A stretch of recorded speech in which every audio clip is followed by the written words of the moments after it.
할렐루야. 아멘. 예수님께서 부활하셨습니다. 아멘.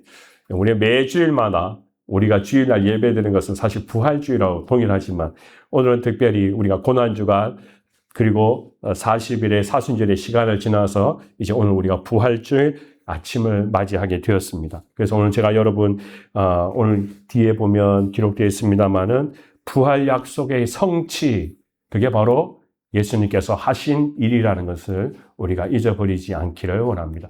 뒤에 스크린 누가 집사님 좀 앞으로 뒤로 좀 넘겨주시겠어요? 거기 이제 앞으로 한 장만 앞으로. 그래요? 예. 자, 그래서 오늘 이 성경의 말씀은 예수님이 부활하시고 난 뒤에 여인이 먼저 일찍이 막달라 마리아 가서 예수님께서 부활하신 그 모습을 광경을 보았습니다. 그렇지만 이 여인은 성경의 말씀의 기록대로 예수님이 부활하셨다라는 것을 상상하지 못했습니다. 그리고 또 이 여인이 자기 혼자 이 일들이 너무나 감당하기 힘드니까 제일 측근인 베드로를 불렀지요. 그리고 오늘 성경의 말씀에 보면 사랑하시던 그 다른 제자라고 있는데 이 사람이 누구일까요, 여러분? 요한이죠. 그리고 오늘 성경의 말씀에 요한복음에 요한 자기를 나를이라고 하지 않고 자기를 삼자처럼 돌려서 이야기하고 있습니다. 그래서 사랑하시던 그 다른 제자. 또 4절 말씀에 둘이 같이 다름질하더니 그 다른 제자가 베드로보다 더 빨리 달려가서 누가 빨리 갔다는 겁니까? 내가. 요한이 내가.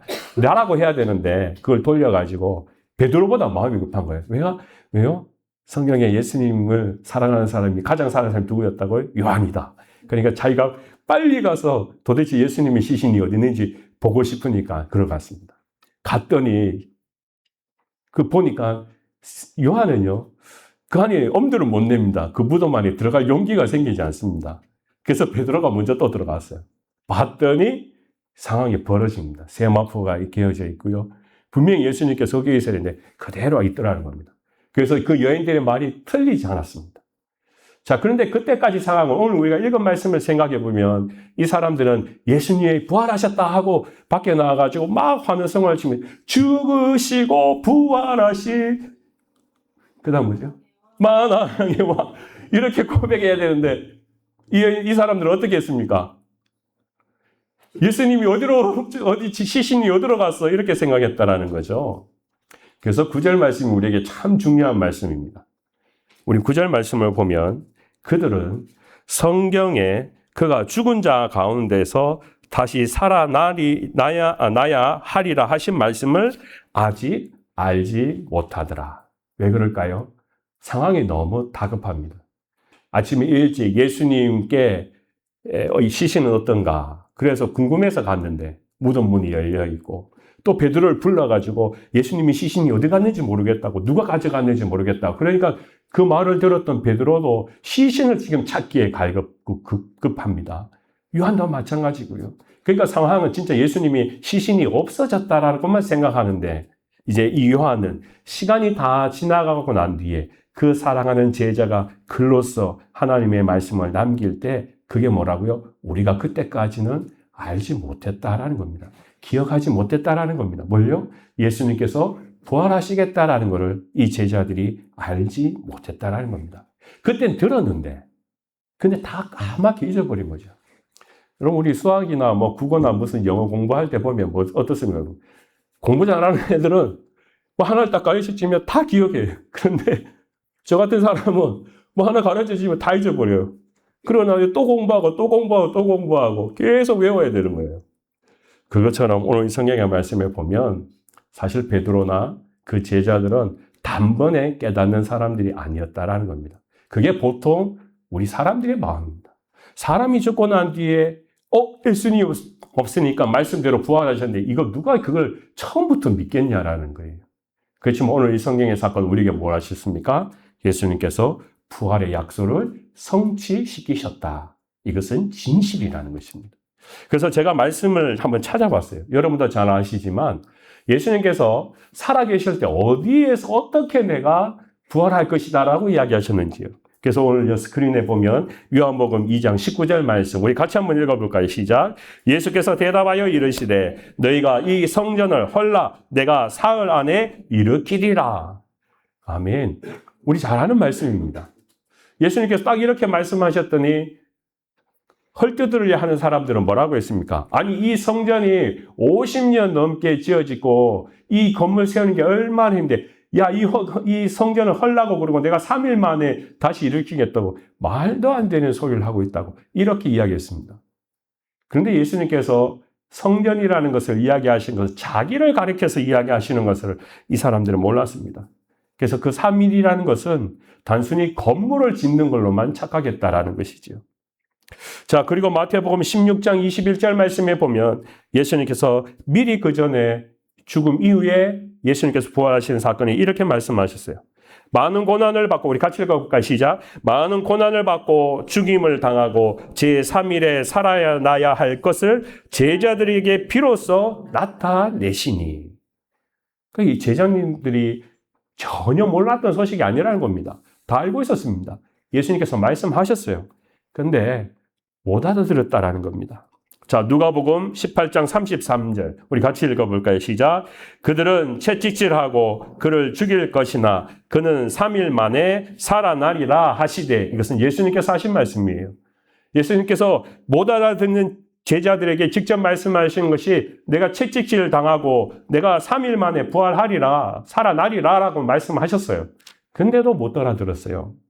자, 이제 마지막 말씀 우리 한번 생각해 볼까요? 마태복음 12장 이 40절 말씀. 이 말씀은 정확한 말씀입니다. 이렇게 말씀하세요. 시작.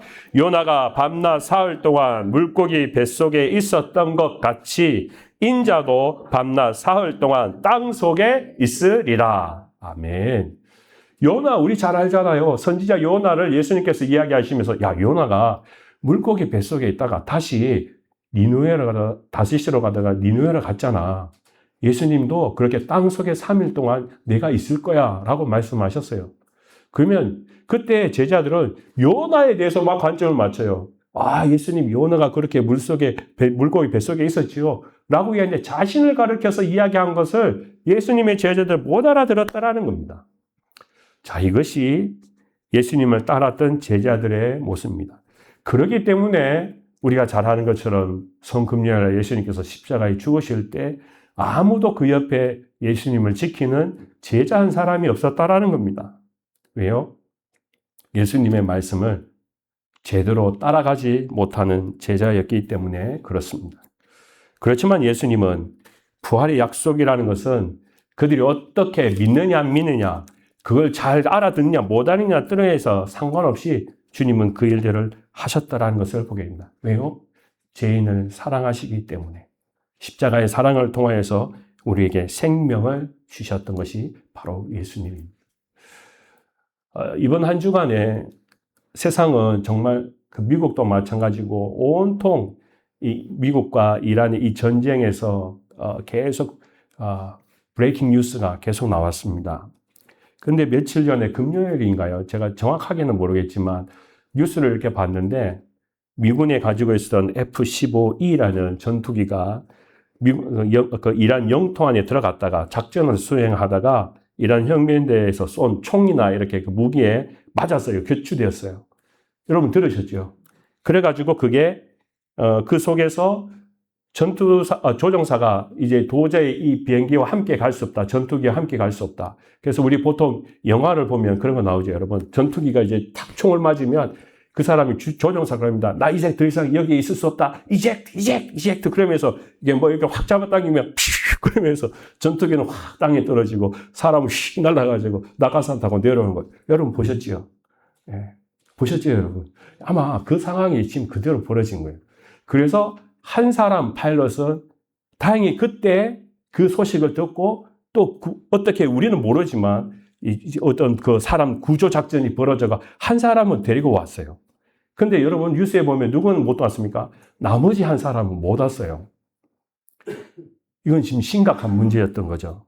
그래서 뉴스에 나왔습니다. 그래서 이 한 사람, 실종되어 있는 이 사람이 도대체 어디 있느냐. 그래서 제가 뉴스를 보니까 그 팍스 뉴스에 이렇게 나와요. 예비역 장군이요. 미국 예비역 장군이 그렇게 이야기합니다. 아마 이 실종된 사람은 찾기 힘들 수도 있다. 보통 이제 전투기 조종사가 이렇게 이렇게 탄을 맞아가지고 이제 실종되면 적어도 3시간에서 4시간 안에 구조작전이 이루어지고 구해와야 된대요. 그래서 첫 번째 사람이 있죠. 그 사람은 3시간, 4시간 안에 구해온 거예요. 근데 한 사람은 미싱 되어가지고 못 찾은 거예요. 근데 여러분 알다시피 몇 시간입니까? 2시간, 아니, 이틀이 지났어요. 이틀이. 그러면서 이란 군대가 다 알았어요. 혁명대, 수비대가 다 알았어요. 그래서 현상금이 걸렸습니다. 살포하든 생포하든 아니면 죽이든 이 미군 조종사를 어떻게 하든 우리가 이 사람에게 6만 불의 현상금을 건다. 그러니까 빨리 찾아라. 빨리 죽여라. 그게 명령이었습니다. 그러니까 예비역 장군이 이야기한 것처럼 적어도 3시간, 4시간 안에 빨리 구출을 해와야 되는데 하루가 지나고 이틀이 다 되어 가는데도 못 구해오는 거죠. 그러니까 아마 뉴스에서는요, 계속 퍼졌습니다. 이 사람이 어디 있는지 모르고 실종되었기 때문에 이제 이 전쟁의 소식이 어떻게 흘러갈지 모른다. 종전을 하자 하지만 이것은 전쟁의 지렛대가 될 것이다. 이 사람의 생명을 걸고 잡았다면 죽이든지 아니면 이 사람의 생명을 담보로 이라는 이렇게 할 것이다 하는 이야기들이 급속도로 퍼져나갔습니다. 근데 어제 여러분 뉴스 보셨어요? 어제 뉴스를 보니까 밤에 이 사람이 생명을 구하게 되었어요. 그래가지고 이 트럼프 대통령이 직접 나와가지고 이렇게 이야기했습니다. 지난 몇 시간 동안 미군은 역사상 가장 대담한 구속 작전을 펼쳐서 성공적인 임무를 해냈다. 이 사람을 구해왔다. 그 이야기를 하게 됩니다. 그래서 전쟁 이야기가 지금은 좀 달라졌습니다. 그런데 이 안에는요, 제가 이렇게 그 뉴스를 이렇게 읽고 다시 신문을 이렇게 찾아보니까, 야, 이게요, 진짜 영화의 한 장면이었어요. 그래서 제가 여러분에게 이 상황을 한번 조금 더 설명하려고 합니다. 이건 뭐 미군이 잘했다. 제가 이 칭찬한 그런 의미가 아니고 이 상황을 한번 생각해 보세요. 그 미싱되어 있는 그 사람이 딱 가지고 있는 건 뭐냐면 권총 한 자루밖에 없어요. 권총 한 자루. 그러면서 적진에 들어가서서 버텨야 됩니다. 근데 3시간, 4시간 안에 구출되지 않으면 이란 혁명대가 왁 찾아와가지고 이제 자기를 어떻게 할지 몰라요. 죽일지도 모르고 그에게 고통을 줄지도 뭐 어떻게 할지 모릅니다. 그러니까 이 사람은요, 보니까 하루 종일 도망 다녔대요. 계속 이 사람들이 올 것 같은지 자기 나름대로 막 찾아가 하루 종일 계속 도망을 다녔다는 겁니다.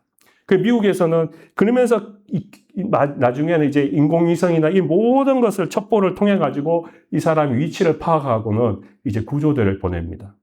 근데 신문에 보니까 그렇습니다. 구조대를 어떻게 보내느냐? 수백 명의 특수요원들, 그리고 우리가 보는 것처럼 전투기들 수십 대, 뭐 블랙호크라는 헬리콥터부터 시작해서 어마하게 미군의 군대를 총동원해가지고 그 사람이 있는 위치를 파악하고 사람을 보냈다는 겁니다. 근데 희한하게 그 사람을 딱 구하려고 하는데 이제 이란 혁명대와 부딪혀가지고 그게 어마어마하게 총격전이 벌어졌다고 합니다.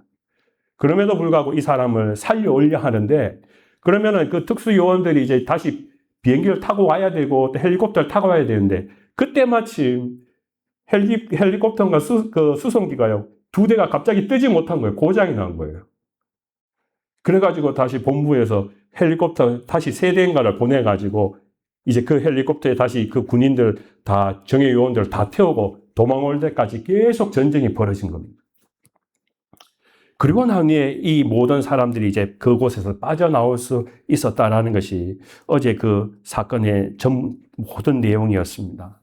그래서 마지막에는 그 헬리콥터를요, 고쳐서 데리고 올 생각을 안 하고 그걸 아예 과감하게 다 폭파시켜 버렸대요. 혹시나 적군이 사용하면 안 되니까. 이렇게 저렇게 제가 생각해 봅니다. 전투 조종사 한 사람을 구하기 위해서 말만 들었지 정말 수십 대의 전투기와 헬리콥터 그리고 정예 요원들 300명, 400명이 들어가죠. 그 한 사람을 구해온다는 거예요. 그 예전에 여러분 혹시 그 라이언 일병 구하기라는 영화를 혹시 보신 적이 있으세요? 전 그 영화 보면서 참 미국은 독특하다. 진짜 과연 저럴까라는 생각을 할 때가 있었거든요. 그 내용이 무엇이냐 하면 2차 세계대전 때 형제들이 다 2차 세계대전에 미군으로 전투에 참여를 했어요. 그러다 보니까 이걸 본 본부에서 야, 이렇게 하면 온 식구들이 전쟁 때문에 다 아들들이 죽으면 어머니가 얼마나 가족이 아프냐, 슬프냐. 그렇기 때문에 한 사람은 구해라. 그 가족들 중에. 그래서 구하는 게 라이언 일병을 구하러 특수부대가 들어가가지고 그 적진이 들어가지고 그 사람을 데리고 집으로 가는 거였어요. 그게 임무예요. 그런데 그 중에 사람들이 다 죽어요. 근데 라이언 일병만 집으로 돌아가요. 그 영화를 보면서 저 생각, 야, 저 사람이 도대체 뭐길래 라이언 일병을 구하려고 저 사람들이 다 희생을 치르는가? 오늘 제가 그 어제 전쟁, 그 어제 일어났던 이 상황을 보니까요, 그렇습니다. 특수요원들 400명 정도가 된다면요, 그 온 식구들이 있잖아요. 그러면서 그 가족들 중에 안절부절하지 않겠어요? 비행기가 맞아가지고, 총에 맞아가지고 떨어졌어요. 그러면 그 비행기 수십 대가 또 가면, 여러분, 그 가족들은 얼마나 슬프겠어요, 또 이제. 그러니까 여러모로 위험한 전쟁을 한 사람을 위해서 하는 거예요. 한 사람 구하려고. 나라는 한 나라도 이 사람이 우리에게 꼭 필요한 사람이다. 이 사람을 살려라. 그래 하면 뭐 어떤 자원을 통해서라도 한 사람의 생명을 구하기 위해서 모든 에너지를 다 퍼부어서 그 사람을 데리고 오는 거예요. 구출 작전을 하는 거예요.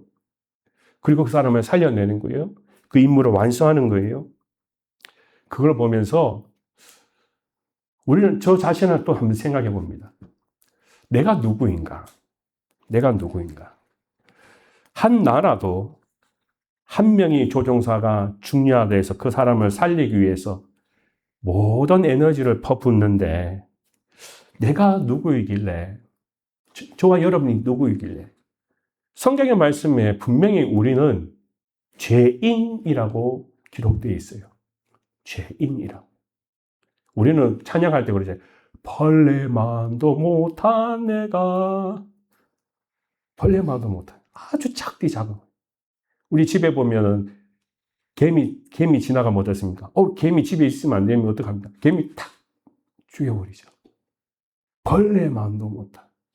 내가 무엇이길래?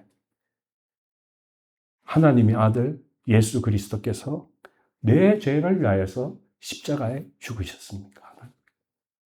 그리고 그분이 그 죽는 것으로만 끝나는 것이 아니고 믿는 자에게는 영원히 죽지 않고 부활한다는 것을 우리에게 가르쳐 주시기 위해서 오늘 이 새벽에 주님께서 부활하셨냐라는 거예요. 여러분, 우리가 시편 말씀 51편 5절 말씀에 보면 다윗이 이렇게 고백합니다. 내가 죄악 중에 출생하였으며 어머니가 죄 중에서 나를 잉태하였나이다. 로마서 3장 23절 말씀에 보면 모든 사람이 죄를 범하였음에 하나님의 영광에 이르지 못하더니, 로마서 5장 8절 말씀에는 아직 우리가 죄인 되었을 때 그리스도께서 우리를 위하여 죽으심으로 하나님께서 우리에 대한 자기의 사랑을 확증하셨느니라.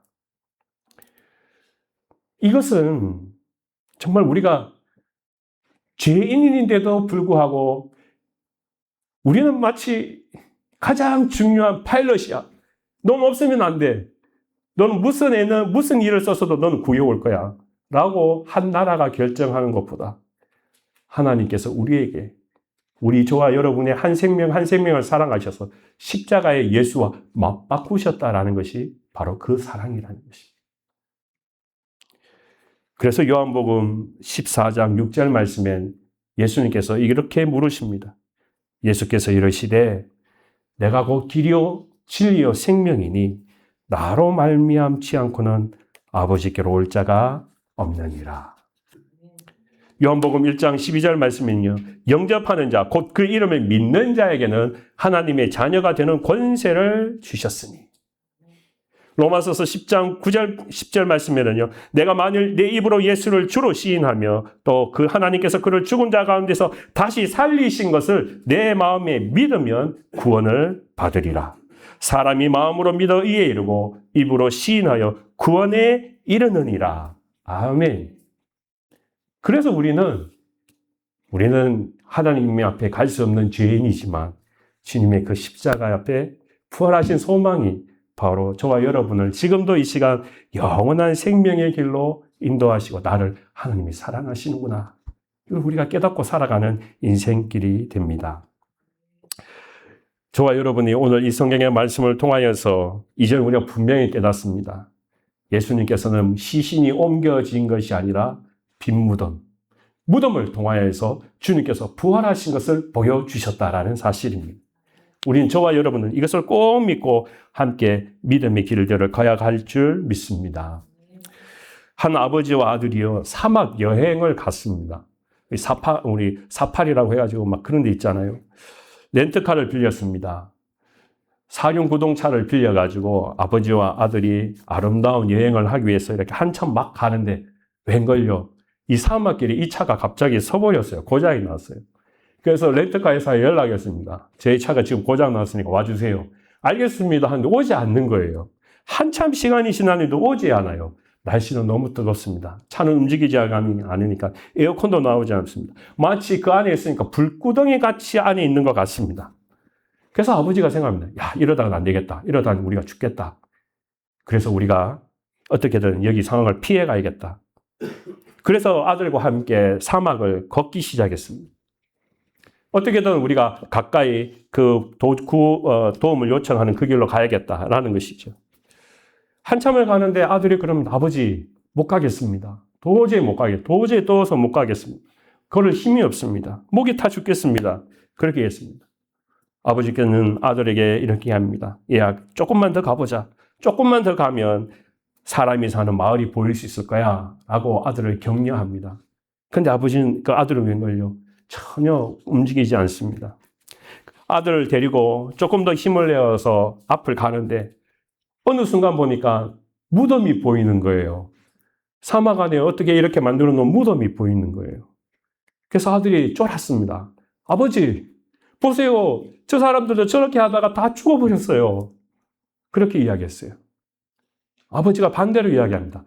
아니다, 아들아. 무덤이 있다는 거는 이 동네 어딘가에 사람들이 살고 있기 때문에 무덤을 만들어 놓은 걸 거야. 그러니까 조금 더 힘을 내고 앞으로 가보자. 그래서 아들을 북돋우고 그래서 조금 더 힘을 내고 앞으로 점점 나아갔습니다. 누구의 말이 맞았을까요? 아버지의 말이 맞은 거예요. 아버지의 말이요. 조금 더 갔는데 불빛이 보이고 동네 사람들이 사는 몇 집이 보이더라는 겁니다. 그래서 그들은 다행히 그 어려운 사막 속에서 벗어날 수 있다라는 이야기가 리더스 다이제스트에 있었던 글을 읽어본 적이 있습니다. 어떤 사람에게는 무덤이라는 것은 죽었구나, 끝이구나, 여기서 나도 죽구나 그렇게 이야기하겠지만 아버지에겐 그 무덤은 앞이 보이는 겁니다. 저기 사람이 살고 있다는 증거가 됩니다. 오늘 이 시간에 무덤이라는 것은 우리에게 무엇을 의미합니까? 장례식장에 가면 사람들이 다 얼굴이 어둡습니다. 왜요? 사람이 죽었어요. 그러니까 웃으면 눈치를 줍니다. 아니, 사람이 죽은데 지금 웃어? 그렇게 되지요. 우리의 정서는 그렇습니다. 그래서 장례식장에 가면 항상 저의 얼굴도 이렇게 죽습니다.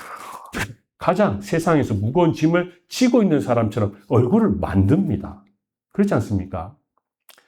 목회자도요, 가장 힘들기보다 가장 고민스러운 게요, 이 장례 예배입니다. 저도 많은 경우 장례 예배를 가봤고, 저도 장례식을 인도한 적도 있지만, 장례식 예배 딱 하면 순서가 정해져 있습니다. 어느 교회를 가든요, 누가 그렇게 만든 것도 아닌데, 옛날부터 쭉 보면 항상 순서나 모든 것이 다 똑같아요. 거기에는 마치 모든 죽음에 관하여서만 우리는 이야기합니다. 그리고 장례 예배를 드릴 때 보면, 여러분, 장례 예배 때 어떤 찬양을 부르던가요? 찬송가를요. 며칠 후 요단강 건너가 만나리. 그러면요, 가만히 있던 사람은 막 눈물이 나요. 이 사람은 저 세상으로 갔고 난 여기 있고 막 며칠 후 진짜 장례식이 아니에요. 제가 이걸 우리가 스스로 바꾸지를 못해요. 기독교는 무덤이 아닌 부활의 신앙인데도 장례식장에 가면요, 다 며칠 후 막 그러면서 울고 끝나버리는 거예요. 물론 그 아픔은 있죠. 근데 목회자들도 찬송가를 선택할 때 며칠 후 며칠이에요. 왜 그럴까요, 여러분? 그래서 제가 여러분 앞에 오늘 고백을 드립니다. 제가 제 장례식에 여러분 오실 때는요, 두 찬송가를 부를 겁니다. 제가 없지만 두 찬송가를 부를 겁니다. 찬송가 492장입니다. 찬송 492장 뭔지 아세요, 여러분? 우리 1절만 제가 한번 불러볼게요. 492장 보면 겁니다. 잠시 세상에 내가 살면서 항상 찬송 부르다가 날이 저물어 오라 하시면 영광 중에 나아가리. 열린 천국문 내가 들어가 세상 짐을 내려놓고 빛난 멸유관 받아 쓰고서 주와 함께 길이 살리. 아멘. 원래 이 찬양 불러야 되는 거 아니에요?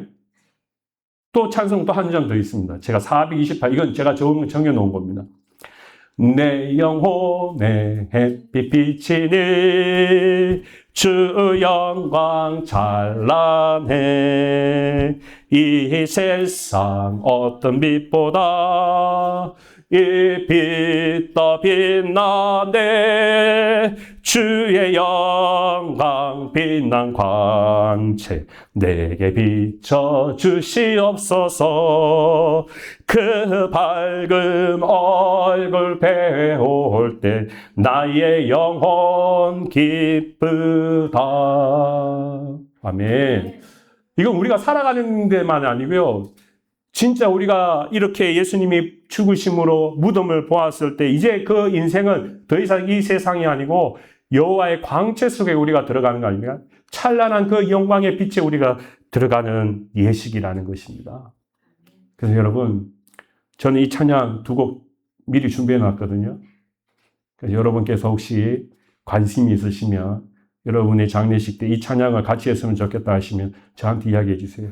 제가 여러분 장례식 때에는 이 찬양을 불러서 그 장례 예배가 죽은 장례식이 아니고 살아있는 천국의 입송의 예배가 될 수 있도록 우리가 그 신앙으로 우리가 가는 것이 바로 부활이라는 것입니다. 1735년 존 웨슬리가 미국의 조지아, 우리가 살고 있는 이 선교지에 올 때 시먼즈라는 배를 타고 오는데 엄청난 폭우를 만났습니다. 배에 돛이 찢어지고 물이 들어오는 절체절명의 위기 속에 영국인들이 그 배를 탄 사람이 많은 사람이 다 공포 속에 들어왔습니다. 왜요? 지금 죽게 되게 되었습니다. 이 풍랑 때문에 우리는 죽었구나라는 생각을 하게 되었습니다. 그런데 거기에 영국에서 온, 독일에서 온 모라비안 교도들이 있었는데요. 그 사람들이 똑같은 주님을 믿는데 이 지금 존 웨슬리도 자기도 지금 죽을까 싶어서 무서워하는데 그 사람들이 찬양을 부릅니다. 내 평생에 가는 길 순탄하여 늘 잔잔한 강 같든지 큰 풍파로 무섭고 어렵든지 나의 영혼은 내 편하다. 내 영혼 평안해. 내 영혼 평안해. 그 풍파 속에서도 죽음 앞에서도 내 영혼은 평안. 근데요, 이 찬양의 마지막이 더 있습니다. 저 공중에 구름이 일어나며 그 나팔이 울릴 때에 주 오셔서 세상을 심판해도 나의 영혼은 겁없겠네. 내 영혼 평안해. 내 영혼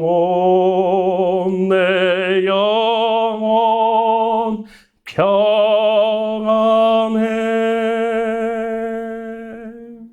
아멘.